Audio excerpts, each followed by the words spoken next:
Hello, welcome to my channel. Today I'll be discussing the process of this painting of Xiao from Genshin Impact I did a few weeks ago. Originally I wanted to submit this to an official fan art contest, but due to negligence I missed the deadline. I liked how it turned out though, so I finished it anyway. I'll talk about that later, but for now let's jump into the process. To start out, I knew I wanted to draw him in some sort of cool fighting pose, so I browsed Pinterest for some ideas. I used Procreate rather than pencil and paper to sketch out loose concepts thumbnails, since it's easier to duplicate layers to explore similar ideas or shift elements around digitally. I also wanted to include the moon in the background, since that's how he shows up in his character trailer, so I added it into the sketches. I wasn't really sure which concept to go with, so I posted a poll on my Instagram and asked my followers there. They ended up voting for this one, so that's the one I went with. Initially, I was a little worried because it's the most full body one of them, but it ended up being fine. After I decided on the pose, I played around with positioning, added in some clouds, and fleshed out the general light source. I really like the look of stylized or swirly thick clouds, so I wanted to work that into the background.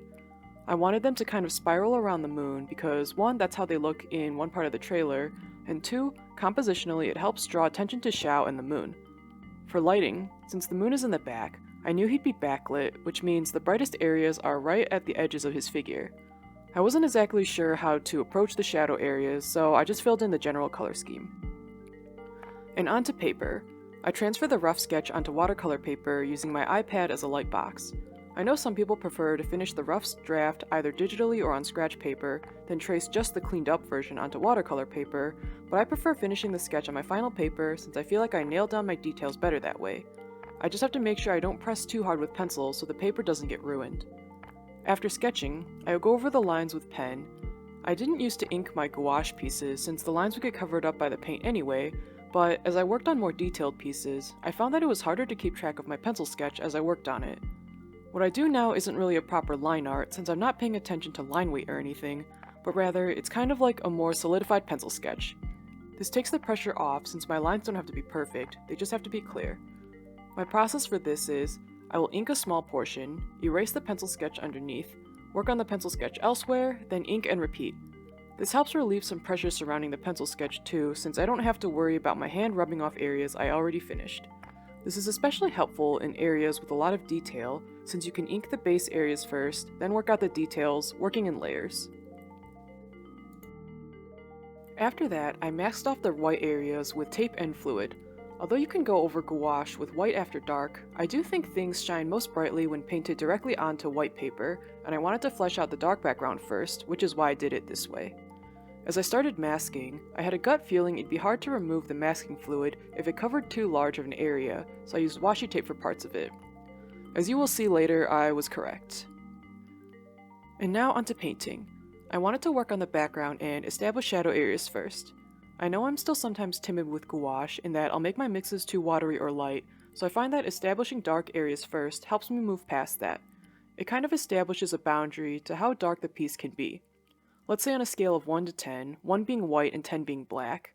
If I'm only working from light to dark, I might end up at 5 as my darkest color. But if I go in and establish an 8 right off the bat, I'll feel more comfortable working anywhere between 1 and 8. Not sure if that makes sense, but it's more or less how I feel about it. Now to build up the figure. Xiao's shirt is white, but since the light source is behind him, all white or light colored areas will be darker since they're in shadow. While working on this, I tried to keep in mind that details such as shadows you'd usually see between clothing folds will not be as clear if they're all in shadow. It was not the easiest for me to figure out how to do, since oftentimes for lighting I'm too lazy to find references, meaning I just make it up. For a lot of simple poses, I'll take a photo of myself as a reference, but for something like this, it'd be way too inconvenient too. I think I just need to sit down and do painting studies more often. One thing that was kind of annoying about this stage of the piece was the fact that the masking fluid was yellow and my washi tape consisted of warm colors. This kind of threw off my sense of color scheme since I was intending for this piece to consist of cool-toned blues, greens, and purples. I could have fleshed out the background more at this point, but it was confusing and distracting to have the yellows and reds on the page, so I decided to remove the masks. And now you can see where it was a struggle. Usually I mask off thin areas with masking fluid, so it comes off pretty easily, but here there were large flat sections that refused to budge no matter what tool I used. I'm pretty sure you're not supposed to rub with your fingers since the oils of your hand can mess with the paint, but I did anyway because the back of that paintbrush, which is that big red thing, and eraser were not working. I was so glad Past Me changed to washi tape for the moon, since removing that went much more smoothly. Now onto fleshing out details. Like many Genshin characters, Xiao's outfit consists of a few areas where there's a main pattern in place. I decided to ignore the one on his shirt, but painted the ones on his sleeve and front flap thing. Again, because these elements are in shadow, I only painted in the big main shapes rather than nailing down every detail. I just wanted the general gist to be present. For his mask and hair, I would outline parts of it, let them dry, then go back in to work on the light-colored layers. Sometimes when working on these areas, I tell myself, maybe I should have worked on a larger paper, because it takes my very fine brushes to even reach these areas. But there is something satisfying about being able to paint ultra-thin hairline strokes. So I actually want to talk about Xiao for a bit. When I started playing Genshin back in November 2020, Xiao wasn't a playable character yet, but people knew who he was since he had been in the closed beta. I feel like a lot of people were really obsessed with his design visually, which for some reason made me less interested in him. I don't know why I have a tendency to sometimes intentionally dislike something when it's extremely popular. Maybe I'm trying to be cool and go against the mainstream, maybe I genuinely don't like the aspects of the thing that people do like, I don't know. And initially I wasn't going to pull for him, but once he got added in, I tried him out and actually really enjoyed his playstyle. Basically, it consists of repeatedly jumping up and slamming down, and being able to button mash and spam that was really satisfying for me. It reminded me of Kingdom Hearts gameplay, since that's also a game I play primarily by jumping and button mashing. I was really happy that I managed to get him towards the end of his banner. By the way, if you're unfamiliar with the gacha game model, basically many characters are only available for a certain period of time, and trying to get those characters is often referred to as rolling or pulling on their banner. It's called this because the action is similar to rolling dice or pulling a slot machine lever, since whether you get them or not is luck-based. Each pull costs in-game currency, which you can get from playing the game or paying real money. Anyway, now Xiao is one of my most built characters. I still use him to this day since he's a solid damage dealer and I still enjoy his playstyle. Often what happens in these types of games with frequent new character releases is that old characters get left in the dust once newer, shinier ones come out. People will drop characters they once loved either because the newer ones are more powerful or they just get tired of a character's playstyle. I don't think one way is better than the other since different people find different things enjoyable about any game.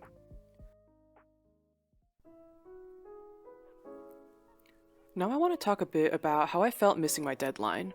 I've always been bad at time management, but despite that I managed to get stuff done on time back when I was a student. To try and grow past doing everything last minute, I've been trying to start projects earlier than before, so for this piece I set the deadline in my planner to be like 3 days before the actual due date. However, I knew that I had set an earlier deadline, so in my head I was like, oh, I set it like a week ahead, so I still have time, and I paced it out that way. Well, I woke up one Monday morning and realized the deadline was 3 hours from that moment.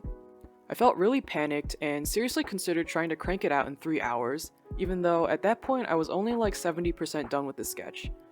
But I knew I wanted to do a good job on this piece, so I took the L. It's hard for me to accept failure. Oftentimes I'll try to control the situation. In this instance, I was like, what if I leave the form open on a tab and just submit it after it closes? It's a very desperate feeling. At that time, I had thoughts like, if only I had spent the weekend working, or if only I had pulled an all-nighter for this, like I've done on other pieces before. I really had to sit down and think, would putting myself through any of those dire situations have been worth it? And for what? Why did I even want to enter the fan art contest? For clout? For the prizes? I think society and hustle culture have tricked us into thinking that it's better to sacrifice our health and pacing in order to speedrun and catch some sort of hype train. And the thing is, it actually does work for me. When I have a deadline that I procrastinated on, my productivity, the 24 hours leading up to it, skyrockets to like 500% efficiency. I guess I almost get a rush from it, like, wow, I was in the zone for so long, why would I bother working any other way? But I know it's not healthy. It's not healthy to sit at my table painting for 6 hours at a time, since that will take its toll on my hands and eyes. It's not healthy to stay up till 4 AM finishing a painting, because our bodies do need to rest. Yet, something makes me think it's all worth it. Why is my mentality, my body can take it right now, so I might as well risk it all? I have to consciously stop and ask myself, Is this thing really that important? Eventually I did talk myself down from that ledge and say, no, it's not worth it. You put in a lot of planning and effort into this piece. Are you really gonna rush it?